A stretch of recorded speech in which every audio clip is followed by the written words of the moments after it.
को मंजूर कर लिया गया है कौमी असम्बली में। इस वक्त हमारे साथ ब्यूरो चीफ आज न्यूज़ इस्लामाबाद से तारिक चौधरी मौजूद हैं। जी तारिक चौधरी, अपडेट कीजिएगा, क्या मामलात हैं, क्या देख रहे हैं, क्या ऑब्जर्व कर रहे हैं? जी, इस वक्त सूरत ये है कि सुबह के 4 बजे अभी कौमी असम्बली का इजलास जारी है और अब थोड़ी देर पहले ईवान में आईनी तरमीम की तमाम शिकें जो हैं 2/3 से मंजूर कर ली हैं। इन तमाम शिकों को 225 वोट पड़े हैं, जबकि किसी भी आईनी तरमीम की मंजूरी के लिए कम अज कम 224 वोट चाहिए होते हैं, यानी एक वोट हुकूमत ने ज्यादा लिया है मतलूबा तादाद से। अब उसके बाद जो आखिरी मरहला है वो होता है कि जो ये बिल है उसको कलेक्टिवली ईवान में एक मरतबा फिर मंजूर किया जाता है। इसे डिवीजन वोट कहते हैं।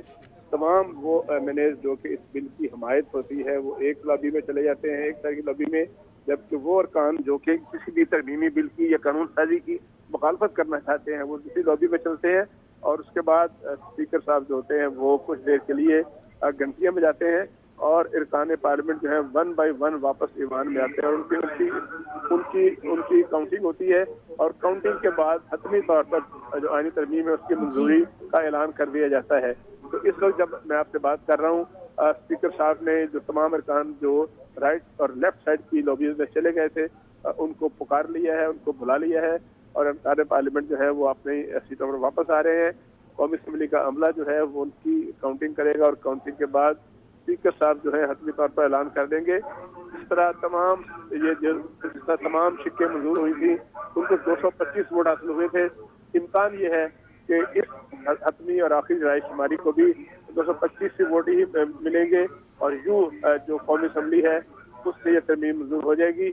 ये मैं बताता चलूँ कि इससे पहले इतवार को रोज जो पार्लियामेंट जो ईवान बाला है यानी सेनेट ऑफ पाकिस्तान है वो भी इस बिल की मंजूरी दे चुका है और वहाँ पर जो है वो 65 वोट पड़े थे इस तरमीम के हक में, यानी 64 चाहिए होते हैं कम से कम आईनी तरमीम की मंजूरी के लिए। वहाँ भी एक वोट ज्यादा लिया था, 65 अरकान ने वोट लिए थे और यहाँ पर जो कौमी असम्बली में हुकूमत का जो आईनी तरमीमी बिल है इसको 225 वोट मिले हैं और अब ये जो आखिरी मरहला है उसको मुकम्मल कर लिया जाएगा। यहाँ पर मैं ये भी बताना चलूँ कि ये जो तरमीम मंजूर हुई है इसको 4 आज़ाद अरकान जिनमें से एक जो है वो मुस्लिम लीग काफ के मुंतखब हुए थे लेकिन वो बाद में कुछ अर्से के लिए मुनहरफ हो गए थे।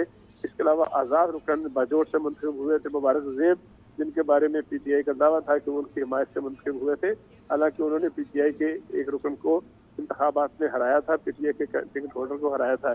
इसी तरह एक और हुसैन कुरैशी जो है खानेवाल से आज़ाद हैसियत में मुंतखब हुए थे और साहिवाल से जो मुंतखब हुए थे उस्मान अली, उन्होंने भी इस आईनी तरमीम के हक में वोट दिया है। जी तारिक साहब, ये बताइएगा कि इस वक्त 4 आज़ाद उम्मीदवारों के बारे में आपने अभी थोड़ी देर कबल बताया हमें कि उन्होंने भी इसके अंदर वोटिंग की है।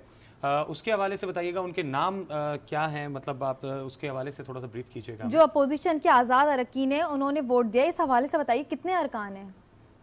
जी, मैंने अर्ज किया कि 4 अरकान हैं जिनमें से एक का ताल्लुक बाजोड़ जिला से है जहां से उन्होंने मुबारक ज़ेब उनका नाम है। उन्होंने इलेक्शन लड़ा था पीटीआई के कैंडिडेट के मुकाबले में और उन्होंने उनको हराया था आज़ाद हैसियत में।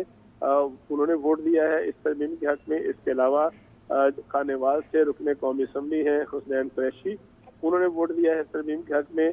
साहिवाल से रुकने कौमी असम्बली है उस्मान अली, उन्होंने वोट दिया इस तरमीम के हक में। और इसके अलावा जो है चौथे रुकन जो है औरंगजेब, उन्होंने भी वोट दिया तरमीम के हक में। तो गोया इलियास चौधरी साहब, सॉरी मैं माजरत चाहता हूँ, इलियास चौधरी साहब जो कि गुजरात से मुंतखब हुए थे आज़ाद हैसियत में और बाद में उन्होंने मुस्लिम लीग काफ को ज्वाइन किया था, इन 4 अरकान ने इस तरमीम के हक में वोट दिया है। जी तारिक चौधरी साहब, ये बताइएगा कि ये वाले अमल के बाद हम सुबह क्या मराहिल में इसको दाखिल होते हुए देखते हैं? सुबह कौन से मरहलों को फॉलो किया जाएगा?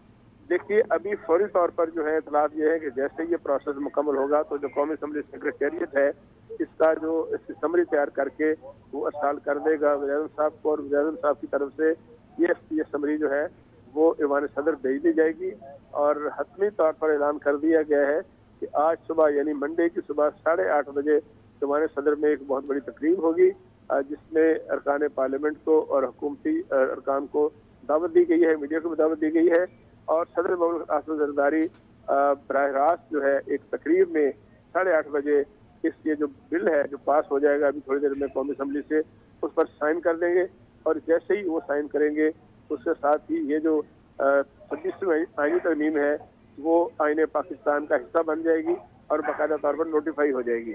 جی طارق چودھری صاحب, یہ بتائیے گا اس وقت ابھی مراحل ابھی بھی مکمل نہیں ہوئے ہیں, لیکن پروسیس جاری ہے, پروسیڈنگز ابھی جاری ہیں.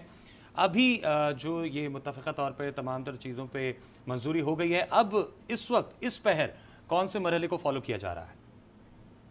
یہ سب جو ڈویژن کی تھی طریقہ کار یہ ہوتا ہے کہ جو 2 لابیز ہیں, اے لابی اور بی لابی, دونوں میں جو ارکان پارلیمنٹ ہوتے ہیں ان کو بھیج دیا جاتا ہے, اور وہ اپنی اسپیکر صاحب جو ہیں وہ گھنٹیاں بجاتے ہیں, اور گھنٹیاں 5 منٹ گھنٹیاں بجتی ہیں, اور اس کے بعد تمام ارکان پارلیمنٹ کو واپس بلا لیا جاتا ہے ایوان کے اندر, اور ان سے پوچھا جاتا ہے کہ جو اس ترمیم کے حق میں ہیں وہ اس یس کریں گے, اور جو مخالفت میں ہے وہ نو کریں گے, اور جو یس کرنے والے ہیں اور نو کرنے والے دونوں کا کی گنتی کر لی جاتی ہے. ابھی گنتی کا مرحلہ جو ہے جاری ہے. جو ارکان پارلیمنٹ ہیں, ارکان قومی اسمبلی ہیں, وہ ایوان میں قومی اسمبلی کے حال میں واپس آ چکے ہیں, اور گنتی کا عمل جو ہے جاری ہے. جیسے گنتی کا عمل مکمل ہوگا اور قومی اسمبلی کا جو عملہ ہے وہ اسپیکر صاحب رپورٹ لے گا کہ ترمیم کے حق میں اور ترمیم کی مخالفت میں کتنے ووٹ پڑے ہیں. تو جیسے ہی یہ اناؤنسمنٹ ہوگی تو اس اناؤنسمنٹ کے بعد یہ تمام مراحل مقرر ہو جائیں گے. اس کے بعد 1-2 تقریریں.